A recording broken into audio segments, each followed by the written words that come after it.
యేసుక్రీస్తు నామములో బెతస్తా విడుదల పరిచర్య తరపున మీకు ప్రేమపూర్వకమైన వందనాలు. ఈ దిన వాక్య ధ్యానము. ప్రేమ దేవుని మూలంగా కలుగుచున్నది, ప్రేమించు ప్రతివాడును దేవుని మూలమున పుట్టినవాడై దేవుని ఎరుగును. యోహాను రాసిన మొదటి పత్రిక 4వ అధ్యాయం 7వ వచనం.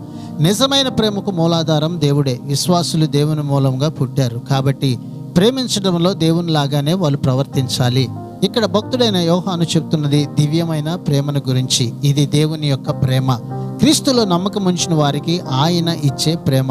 లోకంలో మరెవరిలోనూ ఇది లేదు. లోకంలో మనుషులకు తమ స్నేహితుల పట్ల, కుటుంబాల పట్ల ఉండే సహజమైన ప్రేమ కంటే మించినది ఈ ప్రేమ.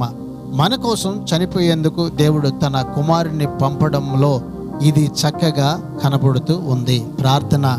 మమ్మల్ని మిక్కిలిగా ప్రేమించిన మా ప్రియ పరలోకపు తండ్రి, గనుడా, మా మంచి దేవుడా, నీ మహాకృపను బట్టి ప్రేమించి మరొక నూతన దినాన్ని మాకు ఇచ్చినందుకు నీకు వందనాలు, స్తోత్రాలు చెల్లిస్తూ, నీ ప్రేమ మూలముగా నీ వలన పుట్టిన వారమై ప్రభువా మేమందరి పట్ల ప్రేమ కలిగి జీవించినట్లుగా నీ కృప చేత ఈ రోజున మమ్మల్ని అందరినీ కూడా బలపరచమని యేసు పరిశుద్ధ నామంలో ప్రార్థించి అడిగి వేడుకుంటున్నాము తండ్రి. ఆమెన్.